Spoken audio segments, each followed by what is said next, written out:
Hello. On behalf of the Mikvah Emunah Society of Greater Washington, I want to welcome everyone to the third event sponsored by the Rabbi Niman Mikvah Education Fund. My name is Julia Frankston Morris, and I'm a member of the Rabbi Niman Mikvah Education Fund Programming Committee. I would like to express our appreciation to the rabbis and rebbeitzins of the community who have been especially supportive of this event, and to welcome those who were able to join us. I want to also welcome men of the community joining us this evening, as our events to date have been just for women. Thanks to Zoom, we have people who may be joining us from outside our area.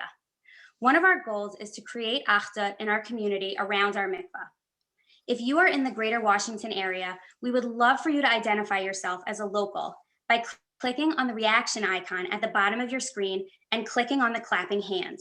Or feel free to raise your hand and wave if you have your camera on. Please also change the name of your device to your real name if you're comfortable. And for our local audience, here's a quick reminder that it is that time of year again when we ask for your annual membership contribution to the Mikvah Emunah Society. As we emphasize each year, user fees alone do not cover the cost of our operations. We depend on you to ensure that the mikvah remains an integral part of Jewish life and of our local Jewish community. Your membership contribution ensures that we have funds to keep a safe environment for women to feel secure, especially during the pandemic, maintain our state-of-the-art facilities and equipment, and provide a clean and welcoming environment for all. We're putting a link in the chat to www.mikvahemunah.com, and you can click there to make your membership contribution. For those of you who didn't know her, Rabbi Niman, Alaha Shalom, was the manager of the Wallerstein Mikvah here in Silver Spring before her patira almost a year and a half ago. She was a renowned mikvah educator and a dynamic teacher and social worker who transformed the experience for women going to the mikvah in many parts of the country. With the blessing of the Niman family, in 2020, the Mikvah Emunah Society established the Rabbi Niman Mikvah Education Fund to honor Robin's memory and to perpetuate her legacy. We hope that our efforts pay tribute to the significant contributions she made to our community, especially to the practice of Taharat HaMishpacha. This fund is dedicated to training mikvah attendants and greeters in our community and beyond, providing Taharat HaMishpacha and related education programming, and sponsoring Kala classes for brides in the Greater Washington, D.C. community who are unable to pay. Our Rabbi Niman Mikvah Education Fund Programming Committee, made up of women from almost all the shuls in our area, has been planning online events. Our event last month had almost 300 women on Zoom to hear a moving panel discussion on infertility, pregnancy loss, and mikvah. We are so grateful to the women on the panel who shared their stories. Our first event was with renowned mikvah educator, Mrs. Debbie Greenblatt. Her talk on the challenges of going to mikvah struck a nerve. In the Q&A, some noted that the challenge isn't always going to the mikvah, but it's going home. Mrs. Greenblatt emphasized that we can all do more work on our relationships and that there is a role for a mikvah society to promote education in this area.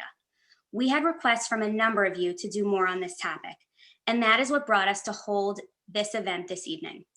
Now I will turn things over to Marielle Goldstein, a fellow member of our committee, who will talk about some housekeeping items and introduce the Cowlands. Hi. Okay, so we placed all participants on mute, and we ask you to keep yourself muted throughout the presentation. The Zoom chat function is currently set up so you can only send comments or questions to the hosts and our tech support, Hai Chin. Once our speakers finish their presentations, there will be an opportunity for questions.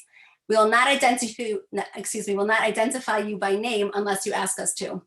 Finally, after the formal Q&A is over, our speakers will be in breakout rooms, one for the women with Ilana and one for the couples with the right Cowland. The Cowlands have agreed to stay around for some time for informal conversation. Since you can't go up to the speakers after they finish speaking as you would as if you were listening to them in person, we're hoping to simulate that experience.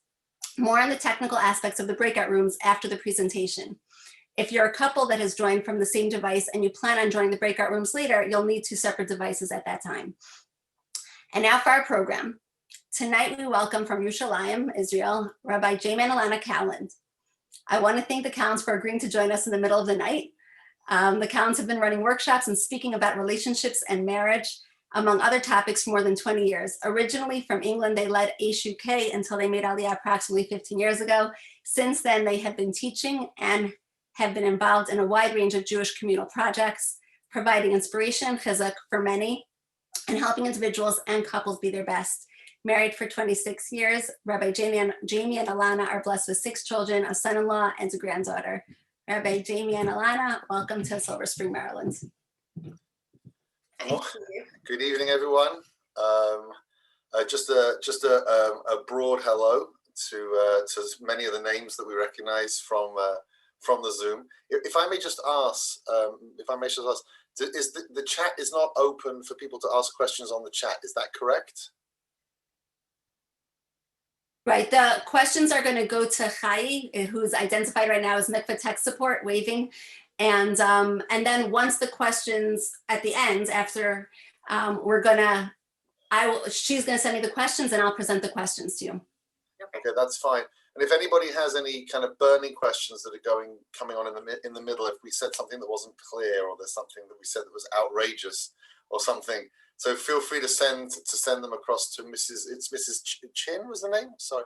Hi. Sorry about that. I didn't want to call you Mrs. Mikvah Tech Support. I figured that would be probably not correct. Yeah? So please, if you have any burning questions during, feel free to send them, and we'll rely on Mrs. Chin to stop us with that question in the middle if deemed appropriate. Okay. We're also going to do our very, very best to make this as interactive as possible. Again, with the chat, with the chat restricted and with mute enforced, that's going to be a little difficult. But I please do encourage everybody to use the reactions button. We will ask people for thumbs up, for regular rounds of applause, etc. during the presentation. We'll put a laughter machine on behind us so that we sound funny. Exactly. Okay, and so without further ado, and again, just a warm welcome to those of our friends that have joined. It's lovely to see you all. And we would also really love it if everyone can put their videos on if they're comfortable with that. That makes a big difference. I just want to change one aspect of our screen, if that's okay. Just forgive me. It's going to take me 1 second.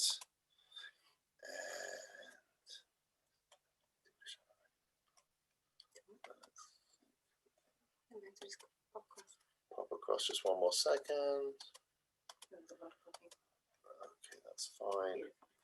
Okay, so here we go. So look, we wanted to, as very, very kindly introduced, I'm Jamie, and it's Ilana, and it's the middle of the night here in Jerusalem, and we're very, very happy to be here with you all.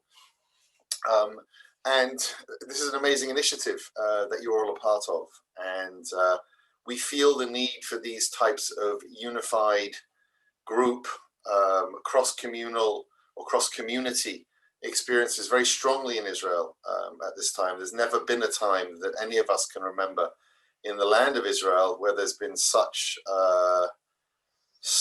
distinctions between the communities, such frustration with different aspects of the communities. And of course, behind all of those frustrations and all of those accusations is such a deep lack of understanding, such massive amounts of misunderstanding. When one segment of the community is vilified as a bunch of morons and idiots and bus burners and fools, one often forgets that if you speak to people, they're actually articulate and intelligent, and they're human beings who feel things and experience things, and vice versa, from one side of the community to the other. And there's such a lack of dialogue and such a lack of understanding. It almost feels like a bad relationship. It almost feels like a relationship that is lacking skill. We're all human beings. We're all human beings, and we all have perspective, and sometimes our perspectives are silly. Sometimes they're misunderstood. Sometimes they're superficial, and sometimes they're just different to what our partners or our partner communities would have thought. So I just think it's wonderful that all these different communities can get together and celebrate something as profound and as beautiful as marriage, as profound, as beautiful, and as essential as relationship in the context of mikvah, etc., etc. It's really a wonderful thing. So thank you very much on behalf of myself and Ilana for having us, and Hashem should help the whole world to heal, the Jewish world to heal physically from this crazy virus, and emotionally and spiritually from the lack of achdus. And please God, we should all through this and through all the other amazing initiatives and through the innate wisdom in each Jewish person, we should find a way to deeper unity and connection moving forward. And it's a pleasure to be a part of the initiative. So, with that idea, I want to start. Most of this presentation will be Ilana speaking, by the way. My ego just needs me to take the beginning. Just kidding. The Jewish practice, Jewish philosophy, Jewish ideas, they really do build a different society and a different person than the West does. And as a result of that, many institutions, ideas, concepts, mitzvos, and parts of our lives, when we drill down into them and understand what they're here for, it creates a very different picture of what life is about and the purpose of each of these ideas or institutions and mitzvahs. So just to start with a bit of an example connected to the role of marriage and the role of relationships. So when a person is born, they're very selfish. Okay, children, they don't really care how many times they've woken the parent up. They don't really care if you're on the phone. They don't really care if you have an important business meeting in a couple of hours. They're really not interested. They want a diaper change and they want food. And they're, utterly unconcerned about the impact that might have on your life as the person who cares for that child. But as a child gets a little bit older, maybe they're 5 or they're 6 or they're 7, you would expect them to develop a little bit of awareness, perhaps, of the other.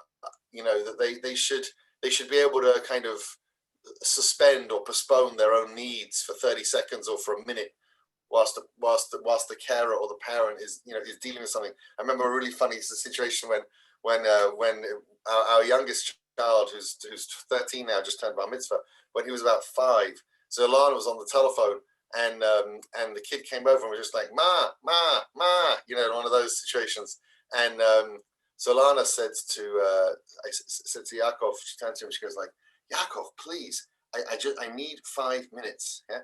And Yaakov kind of stood back and put his hands on his hips and says, Mom, do you have any idea how long 5 minutes is for a 5-year-old? Right. So, but he was aware of the idea. He's precocious, by the way, as you might be able to tell that he said that when he's 5. But he was aware of the concept of another at that point in his life. But a 2-year-old or a 1-year-old, not necessarily even that aware of the other. But if someone at 15 or at 25 is unable to be aware of the other, we call them names. We call them things like narcissists, or we have words for that. Okay, there's something wrong if you're not able to live in interaction with the other. So what happens is that at a certain point, however, of one's own personal development and inputting into oneself, and you've finished your high school and you finished your university degree and you've got your job and you've made a down payment and you've done this, that, at a certain point of just inputting into the selfish self, a human being reaches a point where they're really ready to give to another. So in the Jewish system, I call this the journey towards oneness, really. At a certain point, a person says, I'm ready now to be in an interaction, to be in a relationship. And that's this idea of 2 souls becoming one. People get married, but it's 2 bodies and they're 2 separate identities, 2 separate concepts, but they're really unified on the most fundamental level. They are one soul. They just live in 2 bodies.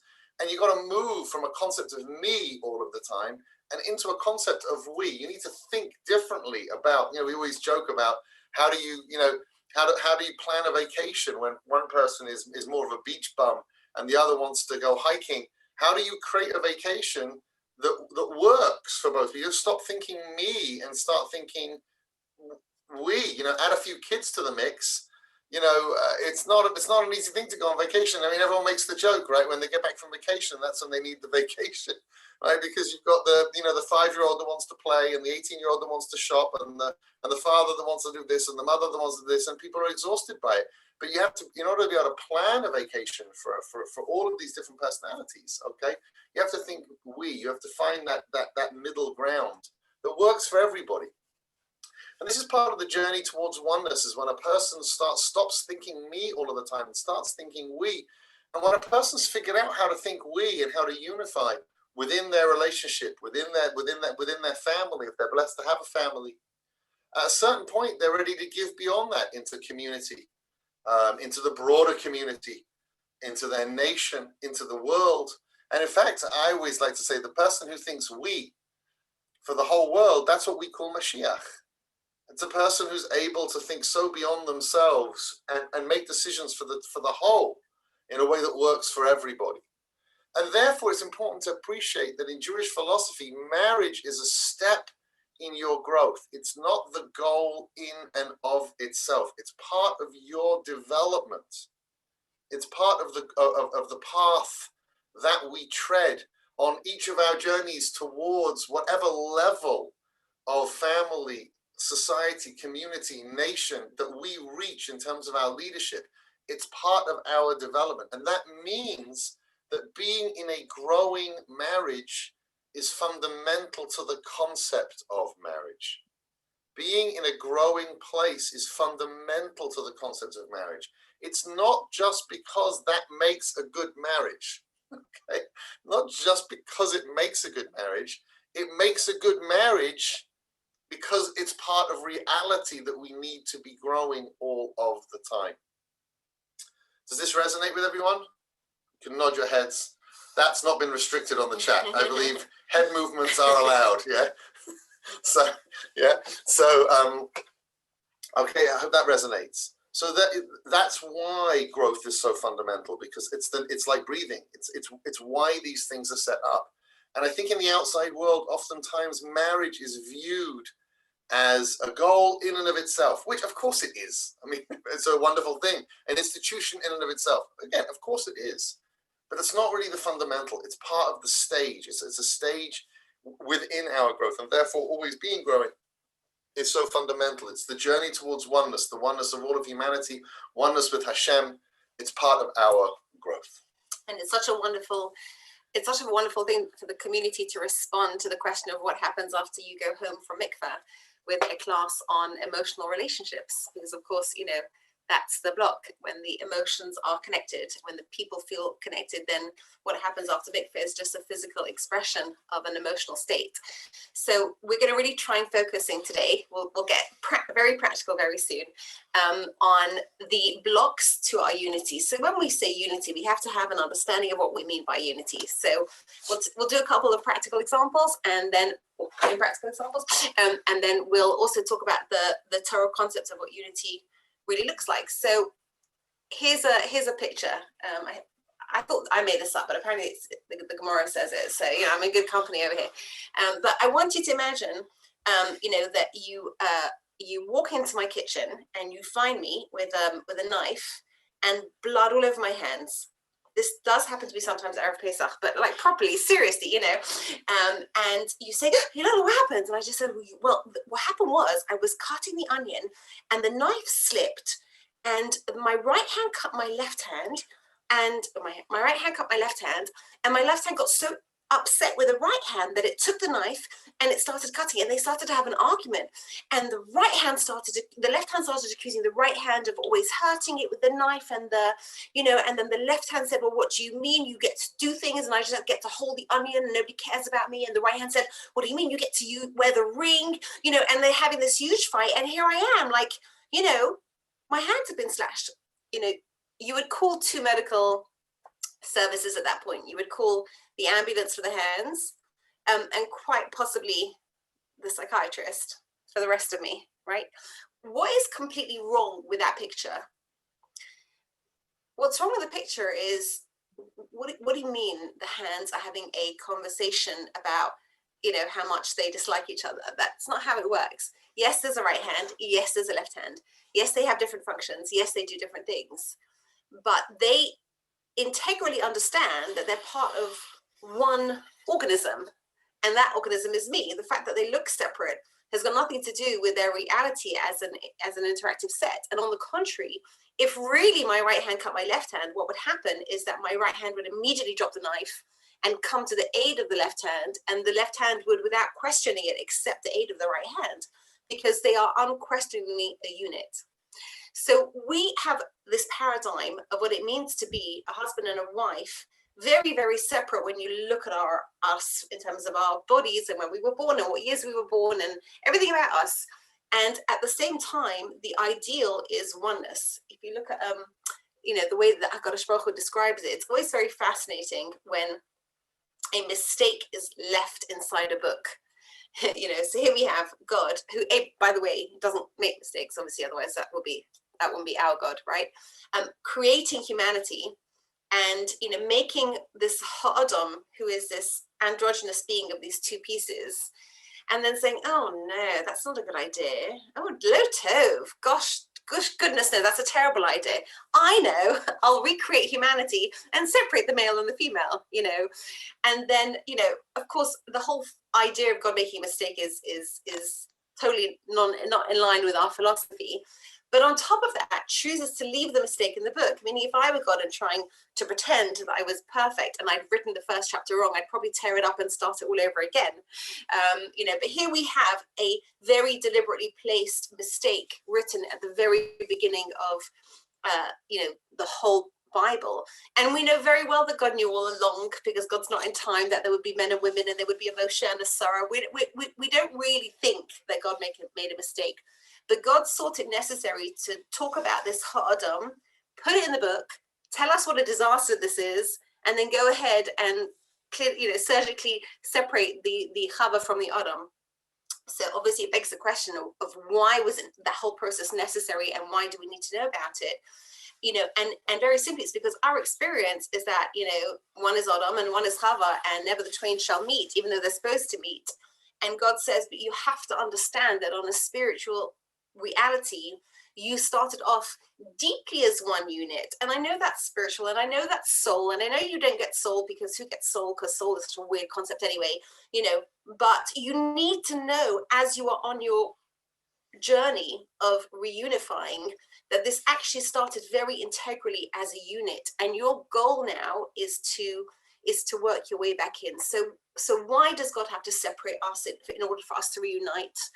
Why was it necessary? If we were united at birth, before birth, why did we have to separate in order to reunite? So I'm going to ask an awkward question for you couples. Okay, please raise your hands if the following statement, and don't look at each other because you're going to get awkward. For those of you who have children, please raise your hands if the following statement is true. It is easier to love your children than your spouse.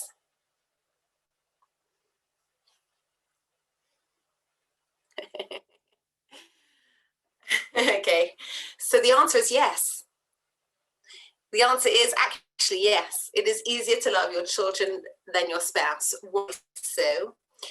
Because we are under no preconceived notions of the idea that our children emanate from us. In fact, when we love our children, we don't even have to know them to love them. They don't even have to be well behaved to love them. You've got this little nasty, like Jamie described, thing that wakes you up in the middle of the night, puts you through pain, doesn't smile for weeks, and you love it already. It hasn't done anything that would warrant love at this stage in time, but you are compelled to love this child, because we all experience a selfish love. Love your neighbor as yourself assumes that you already do love yourself. We kind of already do love ourselves. So when something is clearly just an outgrowth of me, I love it with the same compulsion that I love myself. There is no choice in that experience. The choice is how I educate the child. There I have choice, and that's where it gets complicated. But there is no choice particularly to love a child.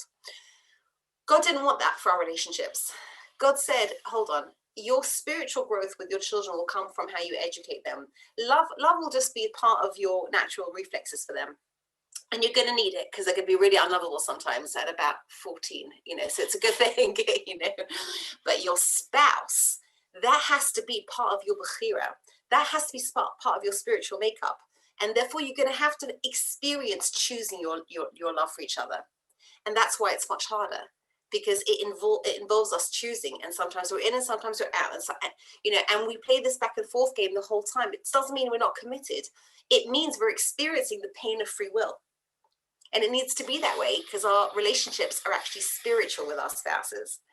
So we have this goal of unity, and we will spend our entire married lives fighting it and trying to accomplish it. And sometimes we'll get into terrible patterns, and sometimes we'll be in great patterns. But what we're going to do today really is talk about one particular aspect that once we identify is going to be a lot easier for us to overcome. So just one quick story before I hand back to Jamie. So what I mean by unity again is, once I had a Friday night oneg, and the tradition of Friday night oneg is to eat too many Mike and Ikes and to play silly games. That's basically how it goes, right? As you get older, you get to drink and sing, but in the meantime, young girls oneg. And we were sitting in a circle, and we were playing this very silly game where you have to send an imaginary item all the way around the circle from the right, and then all the way around the circle from the left, okay? And these imaginary items have to get all the way around back to the beginning, and whichever item gets there first, when the item arrives, that's the end of the game. So we were actually succeeding quite well. It's actually quite a complicated game, and it was a bunch of women, from the seminary I was working with, and my son, who was probably about 10 at the time, and he was sitting about 2 off from me on my left. So he was sending that item around as far as he was concerned, and the other item was coming around the other side. And both items were right at the edge, and I could see him following his item and going, come on, and then finally his item got back to me first, and he goes, yes. And I said, yes, what? And he said, we won. I said, that's wonderful. Who won? He said, my team won. I said, sweetheart, who's your team? So he looked at the circle and he said, this is my team. And then he said, oh, mummy, wait, but the other team's the same people. I said, I know. He said, so then you can't win. I said, I know. He said, so what's the point? And he got up, and as he left the room, he said, I will never understand women. So that was that. That was his experience of the game. But in that moment of, family anecdote, there was this incredibly deep truth that came out, which is, if you're on the same team, you can't win by being against each other. So, yeah, you really can't, And so what we wanted to spend some time today. We have a series of sessions, about 25 sessions, 30 sessions, that we give to couples, to dating couples, slightly different, people who aren't dating, who are dating unsuccessfully, another session for people who are dating successfully, another session for marrieds, another session to do with another series to do with parenting, one of the underlying principles that comes out in all of these Zooms with all of these couples that we're interacting with, and by the way, I'm sure the organizer will be happy to give out our email to anyone who requests it afterwards. You should feel free to be in touch with us. If you have questions, or if you want to interact with us further, you should just feel very comfortable with that. Please, if it's comfortable for the organizers, please to send our email out to everyone. We would love that. We'd love to hear from you guys on what we say today or on any other stuff. But we want to share a kind of very fundamental principle that comes out across all of the ideas, all of the different environments that we find out. And it's a funny thing, this thing, because it's really cultural. It's really cultural. It very much depends on the culture that you're from as to how people interact with it. But I just need to ask you guys a question. We're going to go through 3, 4, 5 different scenarios over here, and I want reactions, if at all possible. I've got like 5 screens in front of me here that I'm going to have to scroll through to see everybody's reactions. So forgive me if I'm slightly slow, but if you can use your reactions to let me know. I want to just share the following scenario with you. This is like a classic example, but does anyone here have a feeling or an opinion about the following the following situation, which is if someone people get married and has anyone ever heard of a scenario where one person kind of leaves their socks on the floor and the other person doesn't or wouldn't, right? Or underwear or dirty clothes or whatever it would be, yeah? Who here thinks that if somebody does that, it's disgusting? Raise your hands. I'd like to see raised hands, please. Can you show with reactions? And yeah. Okay. Okay, good. Anyone showing me some reactions? There's a bunch of people here. Can use their reactions. Yeah, pretty disgusting. Okay, that's great. That's right. Yeah. So now, who here feels that no, it's not disgusting? I was going to put my socks in the laundry in the morning. I'm just going to bed right now. Who here feels that that's the case? Anyone? Still got some hands up over here. Can you show me some more hands? Anyone feel that way? Yeah, exactly. Okay, good. Somebody finally supported the other side. Exactly. Someone's sending me a heart. He finally feels. My favorite rabbi. He feels understood. He feels understood. I understand. Okay, good. By the way, it was very funny. We actually gave this example when we were giving a class to a group exclusively of South Africans, and so he said, like, who here thinks it's disgusting if you leave your laundry on the floor for you to pick up in the morning? And they all looked at us like we were crazy, and we were like, what? And they were like, we don't know what that is. They didn't know what it was to pick up their own laundry because they all have maids over there. It was quite funny. So that example didn't go down so well, but okay, you try. So like I said, these are very cultural. All right. So, sometimes people can have real arguments and real disagreements. It's like genuinely, real arguments and disagreements about things like this. Okay. Now the truth is, that it's not disgusting. It's not anything. It's just a pair of socks on the floor. Okay. But at the same time, we relate to certain things. We relate to them within a metaphor of what they mean to us. Okay, does that make sense to everyone? It's what it means to us that's frustrating. It's not the socks fundamentally, if that makes any sense. Okay, there's always things around that need to be dealt with. But there's a metaphor behind it that can begin to create challenges. Mm-hmm. Okay, so birthdays. Right, so Jamie grew up where the birthday celebration was something along the lines of, oh, hold on, isn't it June? Oh, you must have had a birthday this month. Happy birthday, mate. Right? Okay, that's how Jamie grew up. And in my family, we also... It was a great celebration. It was a great celebration. It made us all feel very special. And he has no idea how old he is. But in my household, also, we didn't put too much emphasis on birthdays. All the family was expected to buy presents and to wrap them and to have cards ready for the next morning. We get up about half an hour before normal wake-up time with a cake that had been prepared the night before with the candles on it. And you would walk into the person's bedroom, the entire family, at 6:30 in the morning, wake them up to happy birthday and presents and cards. Like I said, we also didn't put any emphasis at all on birthdays. Okay, so you can imagine what my first birthday... So we got married. Ilana was 20 when we got married. So up comes the 21st birthday, which I believe is significant in some circles. I know. And so up comes the 21st birthday, and I say, "Happy birthday, love." And for some reason, that did not go down well. Yes. Okay. So raise your hands if somebody forgetting your birthday or paying no attention to it means that they don't really love you well enough. Raise your hands. Okay, thank you. And hands up if somebody forgets your birthday. It just might mean they're slightly forgetful. It means nothing at all. Someone significant, that is. Okay, very good. All right, good. So what is a forgotten birthday? I guess a forgotten birthday is a forgotten birthday. But to some of us, that is a sign of being forgotten, neglected, not loved enough. And for others, that's just a failure of the Google Calendar. Yes, am I correct? Good, excellent. Okay, your turn. Right. So but as you can imagine, these things cause quite a lot of stress between a couple, and the couple really might not know why. In other words, and even if, let's say, in that situation with the birthday, like I wasn't not celebrating Ilana's birthday. That's how we celebrate the birthdays. It's not. It really wasn't what, let's say, how Ilana may have taken it. But at the same time, Ilana's expectation is not unreasonable. Okay, and it's not unreasonable or reasonable because that's what everyone does, or that's normal, or you should know, or what's wrong with you. It's just reasonable because that's what she's used to. And my interaction, I didn't forget the birthday, but my interaction was reasonable because that's what we're used to.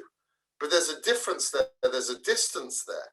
And it's that distance that we seek to try and understand. And we feel that a lot of the differences that happen or intentions that happen in relationships are often, a lot of them can be connected in some way to that type of scenario where there's no moral failing necessarily. Okay, there's no ethical failing, there's no philosophical failing necessarily, but there's a difference in the way that things are done, and a distance between the couple on understanding the intention behind the action or the lack of intention behind the action that can create a little bit of distance and damage.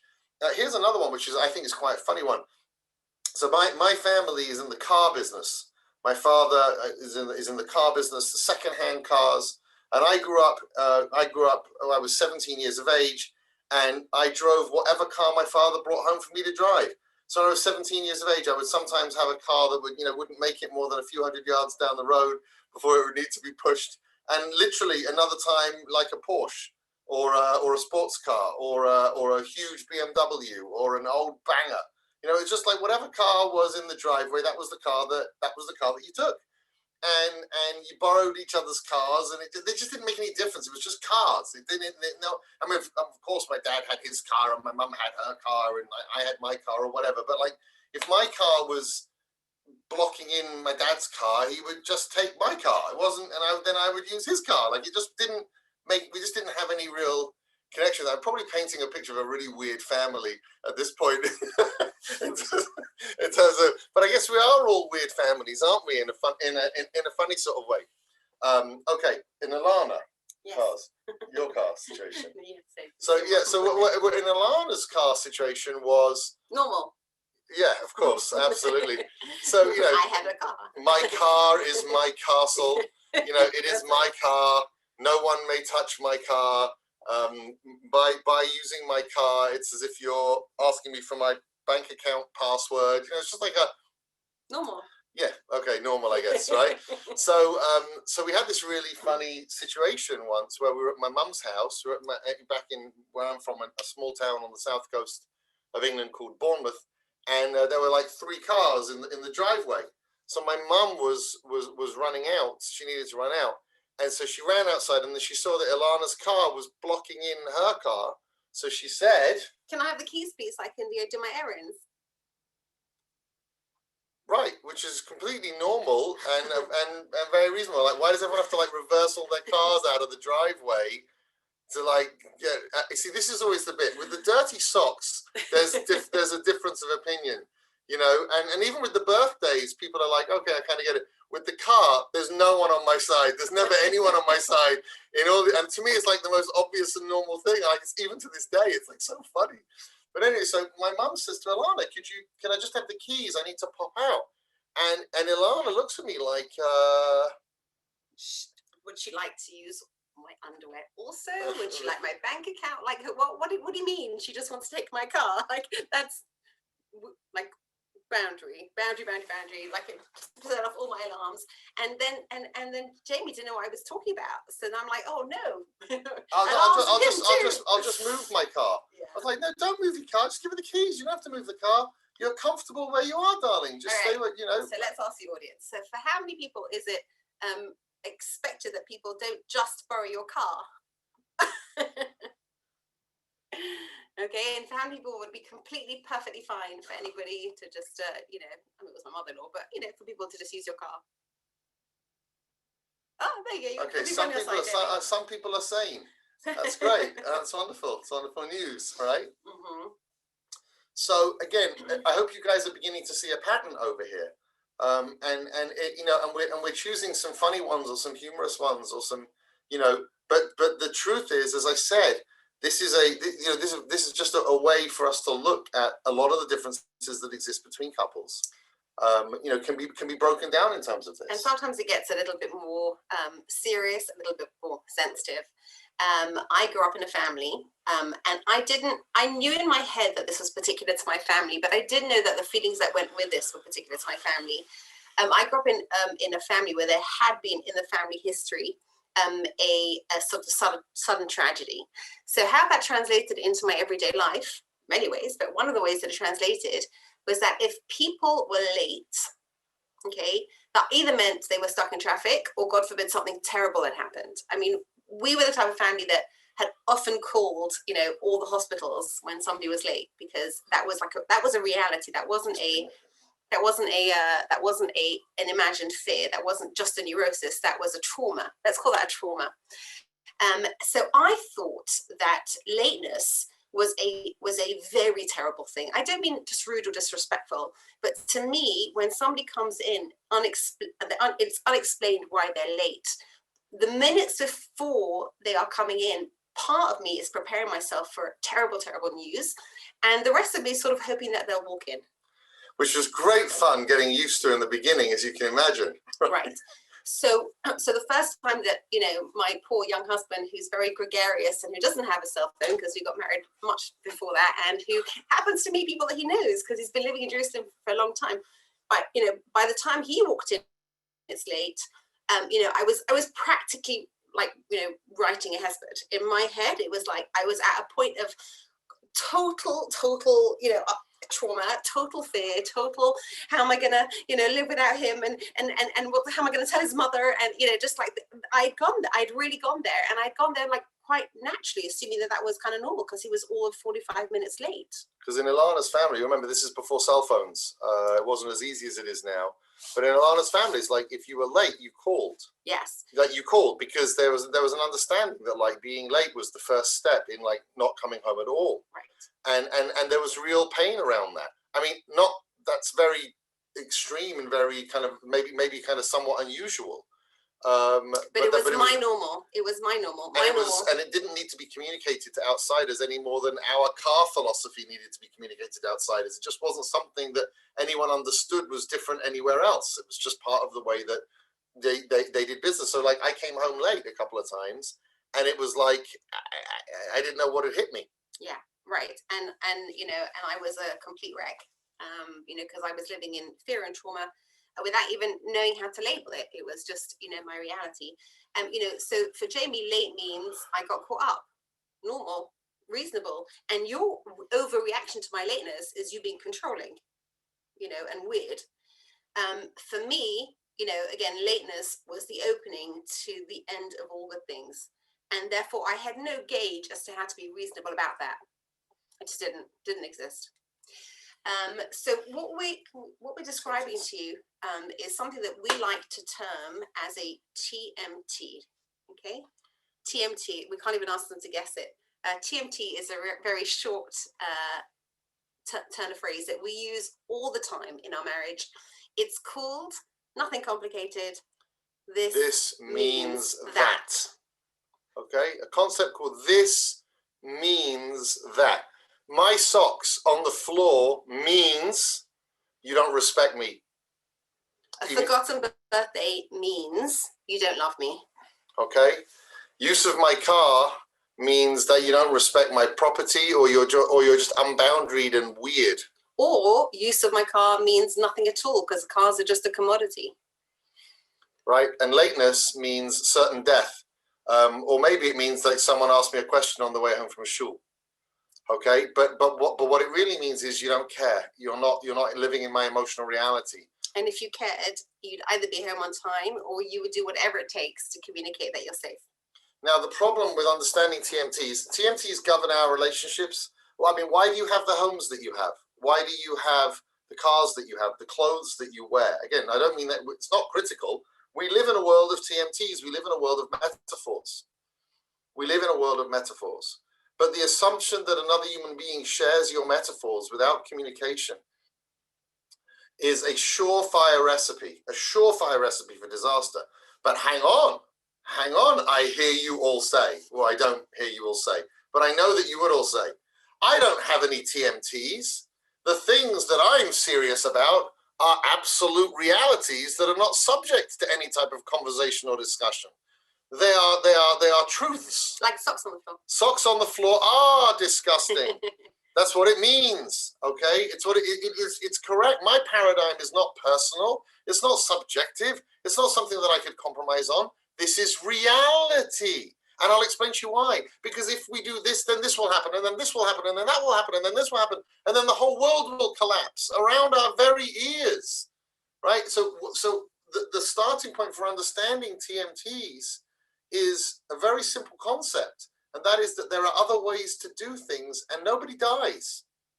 No one dies, right? I remember this one. I remember that when I realized that for me, you know, I grew up that you should try as best you can, you know, that the kitchen should be tidy before you go to sleep at night. You know, all the plates washed, everything put away, you know, this and that. But try saying that to an exhausted mother. You know, I was getting in from teaching classes at Aish in London at 11 or 12 o'clock at night. Ilana's collapsing at whatever time with young children, right? So Ilana just had a kind of unstated rule that she would sometimes just do it in the morning, right? And I may have had an expectation that things should be done, you know, when we get home, or like whatever it was, right? Because to me, a clean kitchen meant a certain level of respectability, or a certain level of responsibility, or a certain level of self-respect. I don't know, whatever the metaphor was, right? But when I introduced the idea of what about an exhausted human being that I love and care about, who the heck cares? What difference does it make, right? Once I introduce the idea of what difference does it make, here's an opportunity to make space for my partner and to make their life nice and their life understood, their experience of life understood. That was a challenge until I understood this, at which point, you know, it kind of ceased to be one. And the beautiful thing about the concept of TMTs is, first of all, the recognition of it gives language to areas of tension that just feel like they're all over the place. You know, it's like when you give a small child a word for a feeling that they're experiencing that they don't know. Suddenly it's like, oh, that's called frustration. Okay, good. I can, if you like, reduce the concept to something that I can manage, as opposed to just feeling overwhelmed by this feeling. We have TMTs to almost everything, but what we experience, and we haven't identified them as TMTs, is our relationship is just not working. There's too much friction. We're just constantly judgmental of each other the whole time. We're frustrated. We don't appreciate each other. There's lack of harmony between us. There's lack of the unity of the right and the left hand. Once we start playing the TMT game, which is to say, okay, hold on, what's going on here? You have a way of perceiving this, and I have a way of perceiving this. What's your TMT? What does this mean to you? What's my TMT? We can now take the whole tension and actually make it manageable. We can reduce it to something that we can cope with, rather than letting it be the flavor of our entire relationship. And the other beautiful thing about it is, once you can say to your partner, you know, how do you TMT this? What is your TMT, and what's mine?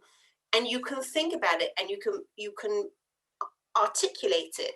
You can start to recognize that, first of all, it's okay that we have different perspectives, but not only is it okay, but it could be that there's some form of middle ground that we actually both prefer. We're just used to the way that we've seen this because we've seen this.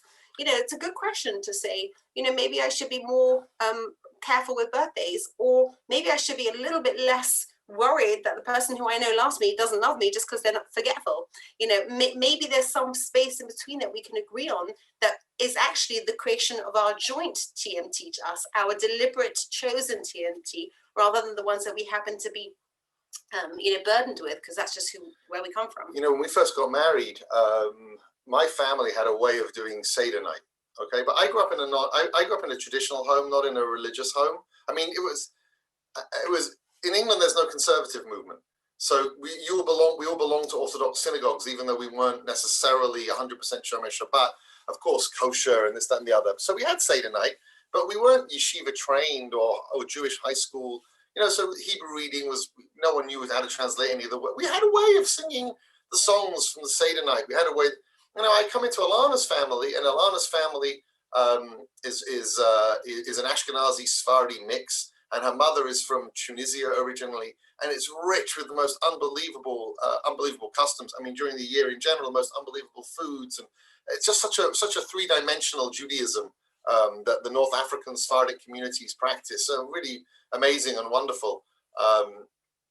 And so, you know, we did this. We went for Seder night at Ilana's a few times, and over time, it just became obvious to me that it made more sense to do the Seder a bit more the way that Ilana's family had done it, okay, than the way that my family did, because there wasn't really a way that my family did it. We just kind of did it. but they had a real tradition. You know, everyone carries the matzah around the table. Everybody carries the maror around the table. There was all these things, right? But I felt a TMT of just like, but this is my house and this is my tradition, and what about my family, you know?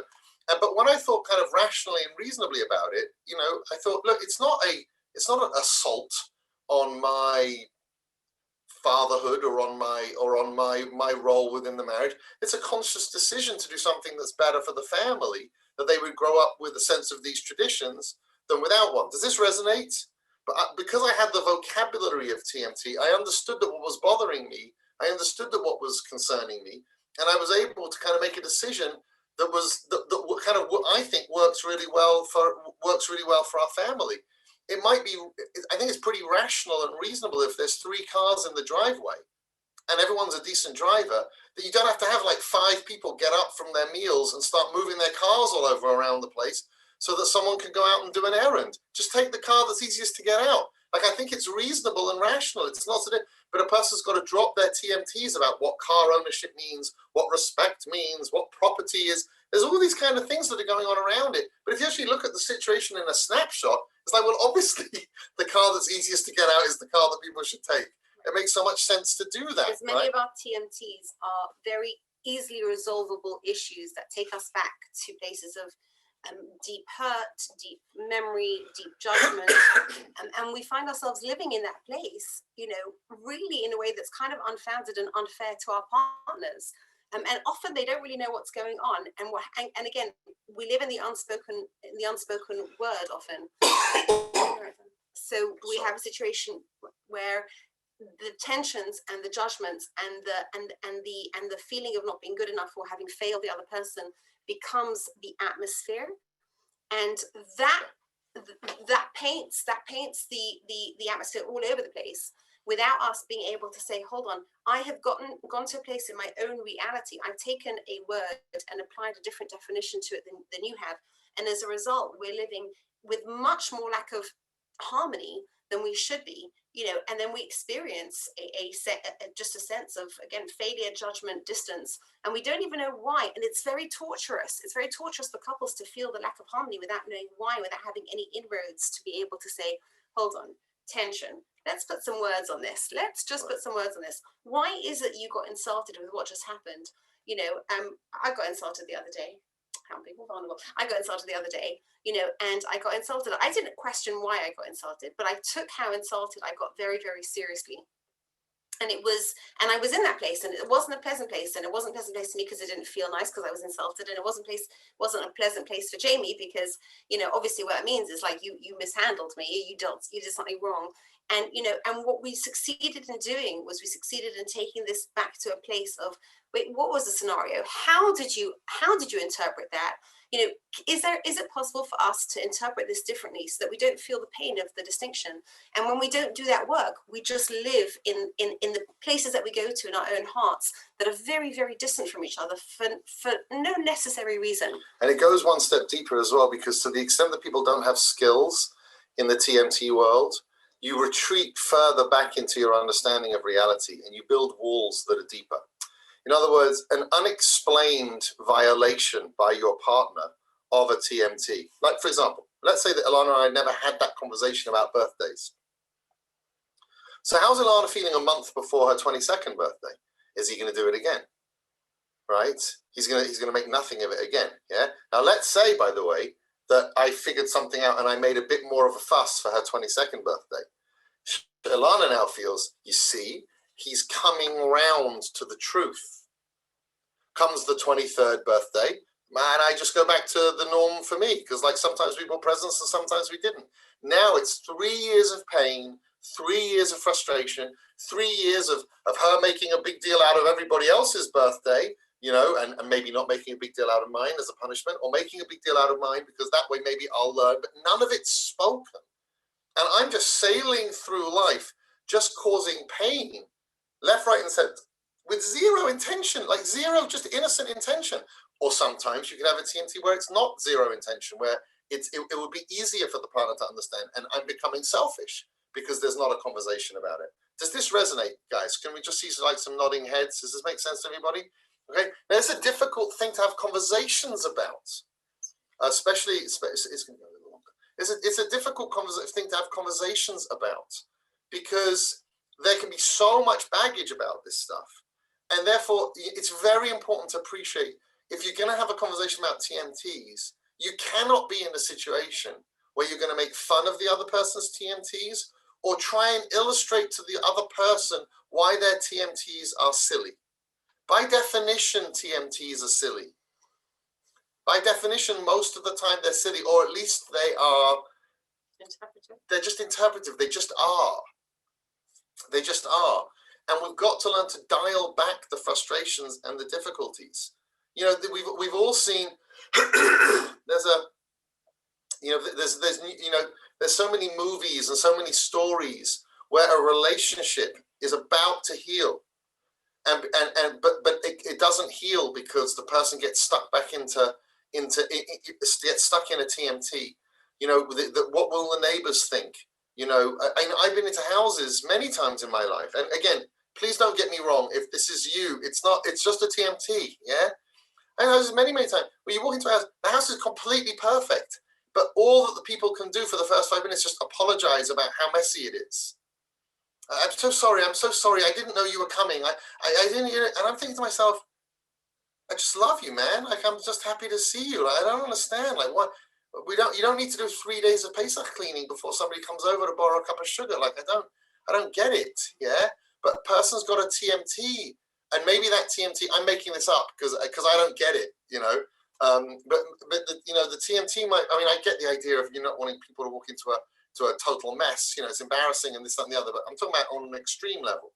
You know, maybe people feel that, like, you know, their homes are an expression of themselves, and by the house being more clean, it means that they're more, I don't know, whatever it is, you know. So I'm just kind of like, yeah, but I'll give you a personal example from our life, okay? In Israel, there's a really annoying thing that strange people do, is that if you there's not a lot of room in Israel, not all the houses, the housing size is much smaller.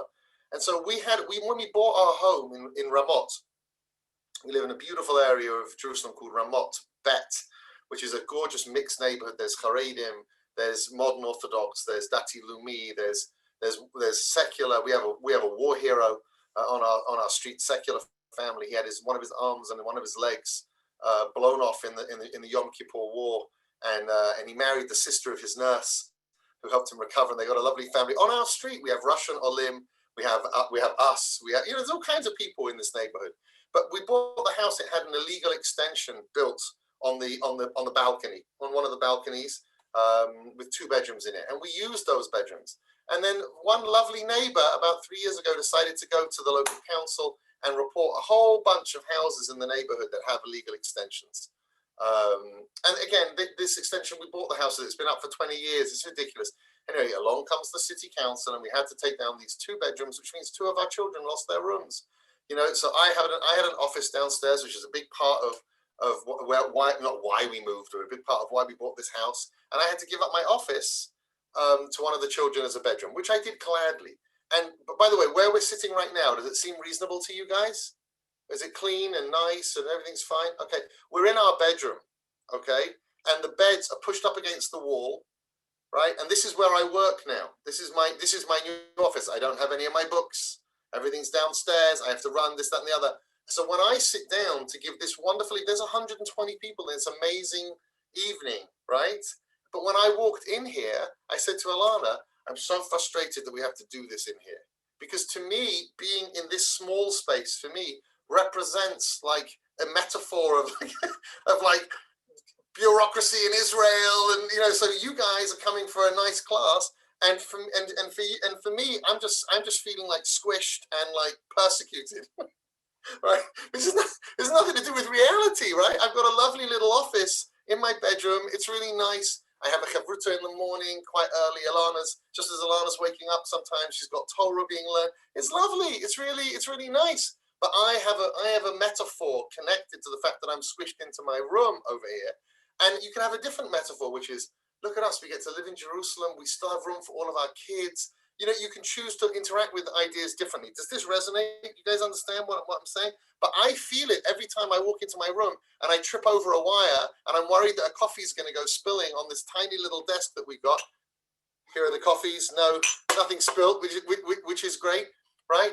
And so to me, this wonderful opportunity, there's an element of it that makes me feel restricted, makes me feel hard done by, right? It's nothing to do with reality. Ilana's in here, has no idea what I'm even talking about. She's looking at me while she's saying, I'm something like, that's how you feel?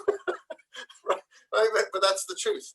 So therefore, it becomes really, really important in relationships to have, as Ilana said so eloquently, to have a language of TMTs without insulting. Okay? If Ilana says to me, oh, you just got a TMT about your office. Yeah? That's not nice. I mean, she would never say anything like that, but that's not nice. It's violating. It's not empathetic. Okay? But when we were discussing our TMTs and we started to realize that we had birthday ones and cars ones, when it came to the lateness one, you know, and Jamie was saying, okay, but this is sort of your TMT, and like, I'm going to be late sometimes.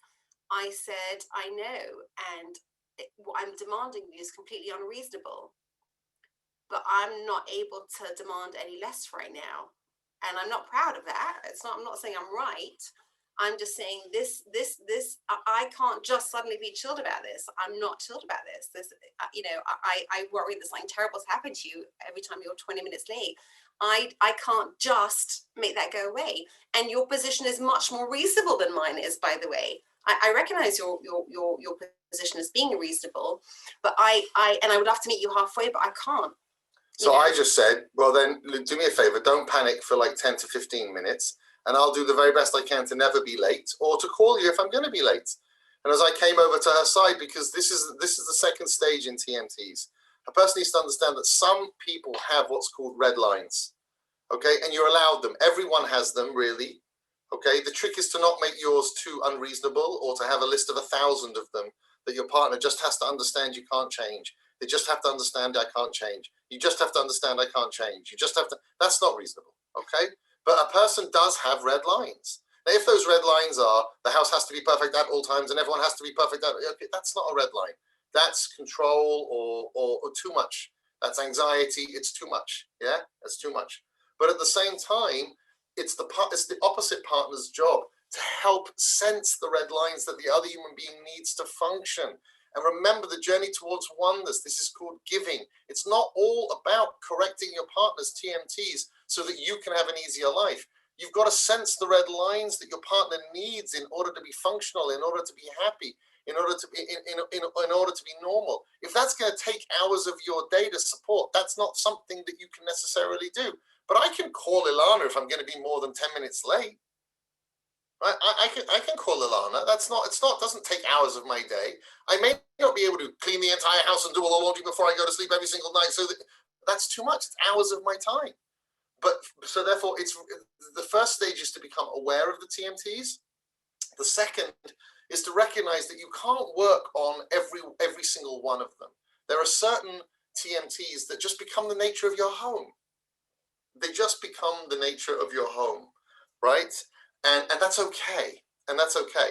And then there are things that we have in Torah that are not TMTs. They're not TMTs. They're truths. They're truths. Okay, Lashon Hara is a truth. You can't speak it. Do not kill is a truth. Yeah, you can't break it. You can't break it. Shabbat. Yeah, it's a truth. You can't break it. And that's actually very grounding for us to be able to say, hold on, you see this way and I see this that way, and like what is right and what is wrong. But that's what Chachma is. Chachma is, there are some things for which there is an objective standard, and you're living with your subjective standard, but you can use the objective standard to be able to sort of center yourselves around it, to be able to say there is a reality of being considerate to one another, you know. But if you don't call you and you're 20 seconds late, that's not you breaking that lack of consideration. There is something called an objective standard, and that's why we're so into definitions as Jews. You know, what does this actually mean? Where is the truth in this? And now where do I lie in the truth to this? And where do we lie as a couple? And if we can have that balance between knowing that there is an objective standard, there is an ethical standard, but we are people with our baggage, our labels, our experiences, our traumas, our fears, our upbringings, we can actually navigate our way to some form of center, hopefully and ideally, with the goal in mind being that we are chochmaled. A harmonious relationship, chochmaled, does not mean that everybody's screaming at each other. If my TMT is it's okay to scream and your TMT is it's okay to scream, maybe we're comfortable with each other, but we're very far off an ideal. The flag is pinned by chachma. And then we have to know how far off that chachma we are as a couple and understand each other and then work towards that. And that's the striving towards harmony and unity. Right, now remember, everybody thinks their TMTs are real. Everyone thinks socks on the floor is disgusting. It's not just socks on the floor, right? But so we have TMTs, okay? We have to develop for our partner red lines. Sometimes you can communicate red lines, but it's even better if the person who's opposite you figures out your red lines. That's really beautiful if they can do that. You've got to know the difference between Torah and truth and a metaphor and your own metaphors. And the most important thing is this underlying concept of the journey towards oneness. There's no shame in becoming closer. You're not surrendering anything when you become closer to your partner. You're not giving up on a philosophical truth of socks being in the laundry basket. There is no such pasuk in the Torah. Okay, you're not giving up on anything when you approach your finances differently. Okay, there is no truth. I understand that I live in total fear of not having enough money to retire on, and you have a more developed sense of emunah than I do, or as I would put it, you're irresponsible. Right? Yeah, we got to work this stuff out. You can go speak to your Rav, you can learn the sources yourself and figure out what is the Torah truth on emunah and bitachon. Okay, but in the end, when we figure out how to relate to our finances together in a way that is not insulting to the other person because they're such a spendthrift, or insulting to the other person because they're such a stinge, right? But instead, there's you can create some kind of unity around it, right? Or you can really see that for this person, it's a bit of a red line. You got to be careful with a lot of these things because there are also areas where one partner can abuse the other one, where it can be too controlling for the other one, where somebody cannot take enough responsibility for the other one. These are all sensitive and complicated topics. Like I said, we're open to more questions, we run more sessions, et cetera, okay? But we want you guys to understand these three things. So we have a very simple exercise that we would like to ask everybody to do, not right now, okay? But there are lots of couples that have done this in the past and they've really enjoyed it. And that is, spend a few hours over the next few weeks talking together about your TMTs. Share them from the perspective of a TMT, not from the perspective of a judgment, not from a perspective of how on earth could you possibly think differently to me, but in a loving and accepting and open and vulnerable way. Share your TMTs. Sometimes you can do this by just throwing out a word and seeing, how different your perspective is, and it's kind of fun to do that. The weather's bad. What's your TMT? I don't know. Something just broke. What's your TMT? And sometimes you can do it by isolating it in the moment when you're in a place of frustration and there's a lot of unresolved tension and you haven't put the language on it, to stop and say, okay, hold on, before we get too feisty with each other, too tense with each other, let's stop and say, here's a situation, what's happening, how are you interpreting it, how am I interpreting it, and let's sort of listen to each other's perspectives and see if we can find a place in the middle. Because at the end of the day, you're in a square space with your spouse, and either the spare space is a private delicious area, or it's a boxing ring. And you're stuck in it anyway. And it's just as much work to make it a delicious area of harmony as it is to make it a boxing ring. But the choice really is ours. We don't get to not work hard in our relationships. We either work hard to make them harmonious, or we work hard fighting with each other. And it's worth making that work pay off. Let's not fight because we're using all our energies to be frustrated and angry. Let's use our energies to try resolving this and find ourselves in a place of harmony. So were there any questions that came up via the chat? that would be nice for us to answer, perhaps? If not, that's fine. We can go to the chat to the break. So first of all, just thank you so much, Rabbi and Cowland. That was incredible. Before we turn to the questions, we just wanted to put a link in the chat in case anybody would like to make a contribution in support of this event or for future events like it. The link will also take you to the Mikvah Emunah Society website, so you can make a contribution there to the Rabbi Niman Mikvah Education Funds. We're also going to put a link in the chat for a survey. We would love to get people's reactions to the event, and we'll also be sending out a survey afterwards. In terms of questions, so the first question was, what would you say to couples who find that mikvah adds stress to their relationships during what has already been stressful for families? An already stressful time for families. Yeah, I think this one's on. There's an extra minute. So, I mean, let's talk about this in the context of how we're discussing this now. You know, I would start by really asking people to ask themselves why, meaning what's the TMT? Like what's your association over here? And what people, you know, will find is that, you know, we get away very easily by saying, oh, this has been very hard for me. And there's sort of an expectation that if I'm feeling that this is very hard for me, then, you know, my right is to have that, validated. Okay, like the whole sort of feelings are facts. You know, there is something very challenging and also something very helpful about using the TMT rule over here, which is to say, okay, it's been challenging. Why? What's bothering me? What's my metaphor? What's the challenge? And it could be that I'm not getting enough technical support and I just don't know how to get out of the house privately, you know, and as a result of that, you know, I'm sort of feeling like all this is on me, and I'm feeling exposed because my privacy is gone, because my kids are guessing what's going on. I could be feeling that. You know, I could be feeling that, you know, I'm actually nervous to go to a mikveh because, you know, I'm just neurotic about who I'm going to be meeting over there, and whether I'm going to be, you know, doing this mitzvah but actually coming back sick, you know, and that's my TMT.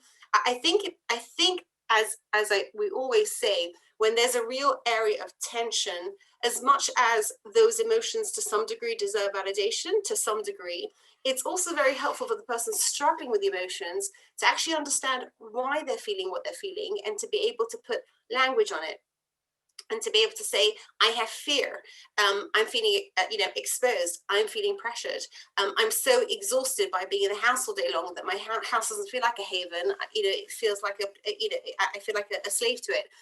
You know, I've been arguing with my husband, you know, all week long. I don't want to have to go out in the cold to come back and pretend that, you know, I'm happy with him or whatever it is. Like I'm feeling emotionally disconnected. Why am I faking connection? Articulate what the reality is, and I think people are often very surprised when they do that, because again, we live in a world where, you know, emotions are king, but emotions are often responses to how we think about something or how we're interacting with something, and we are much more empowered when we have a sense of how we got to the emotion that we got to. Otherwise, we again become slaves to the emotions. I'm just feeling this. Okay, stop, slow down. Why are you feeling what you're feeling? Not because we're questioning whether you're feeling it, but we're trying to understand how you got to that feeling. And sometimes, often actually, in the path of understanding how I got to where I am emotionally, I can actually sort of, you know, put a little bit more calm, put some information, put some reassurance, maybe even come up with some technical solutions. You know, it could be that, you know, a husband and wife team need to make the day of mikveh different to how it's been until now, so that the night of mikveh feels more special because there's tension over there. It could be that there needs to be, you know, more support. It could be that there needs to be more medical information to be reassuring because mikveh has become a source of fear for a lot of people, you know, pandemic connected. Once you understand what you're feeling, what you are experiencing, what your TMT is, you put yourself in a much better place to be able to say, okay, at what point in this journey where I have felt overwhelmed by emotion, can I actually bring a little bit of empowerment back? Yeah, and just to add to that, I just think it's very, very important that we always realize that there's another person here. You know, if the man is feeling, you know, very distracted and very frustrated by the intrusion into intimacy that you know that this whole thing can create, if the woman's feeling that or vice versa, The person's just got to recognize I'm in a relationship with another human being over here. They're not an accessory to my life. They're not an accessory. They have as much right to life as I do. They have as much right in this relationship as I do. And they're not my accessory, and I'm not theirs. And therefore, clear communication is a very hard thing for people to get their heads around, because people develop dynamics, dominant dynamics, more secondary dynamics. You're not an accessory. You're not an accessory. You're not irrelevant, and you're not an accessory. It's not just a women's mitzvah. It's not just a man's mitzvah. That's not how this works. It's family. It's a togetherness. And I think it's just very, very important for people to spend as much time as they can stepping into the other person's shoes and learning to be tolerant. And from the other side, to really understand what the other person is going through and all the things that means, and learning not to kind of step on those things. And with that, then people can, that's the journey towards oneness. That's the giving element in relationships, and that's how people develop harmony over and around difficult things. Mm-hmm. Is there another question? I just wanted to add one small point to that. Okay, fine. Okay, you know what? Let's move on. Is there another question? There weren't any other questions. So at this point, we're just going to be opening up 2 breakout rooms for anybody to come and meet with you, with the speakers. So the formal part of the program is ending, and I wanted to extend our appreciation to the Cowlands for sharing their insights with us and helping us reflect on how we can make the most of this unusual time at home with our spouses and families. We've created 2 breakout rooms, one for the couples and one for women. So the couples is room 1 and the women is room 2. And if you see on the bottom of your screen, if you have the most updated Zoom, it says there's like on the bottom where it says share screen and record. So now it says breakout room. So people can go click over there, and you can just move yourself into the appropriate breakout room. Like I said, the couples is with room 1 is with Rabbi Cowland, and if people want to schmooze with Ilana for a few minutes in room 2. If you cannot, then if you don't have the most updated version, you can please just send a message in the chat to Mikvah Tech Support, letting Chai know which room you'd like to be moved into. And if you need to be moved into a Zoom breakout room and you don't have a distinctive name for your Zoom name, then just please rename yourself, because it's difficult when there's like iPhone 8 and we can't tell who's asking to be moved. So I'm just going to try. With that said, the next event for the Rabbi Niman Mikvah Education Fund will be after Pesach, so stay tuned for more information. And thank you all for coming, and good night. Just want to say to everyone before you go to the rooms, in the chat it was just published our email address and our Instagram. People should feel free to email us with questions, to join the Instagram. We're not looking for new followers. We're not coming from that standpoint. It's just that we post a lot of information there, a lot of videos there, and you might find them enhancing or helpful. So just feel comfortable to check the chat for both. I'm leaving the room to go to another room for the men's thing, and Ilana's now joining the chat room for the women. Thank you so much for a wonderful opportunity.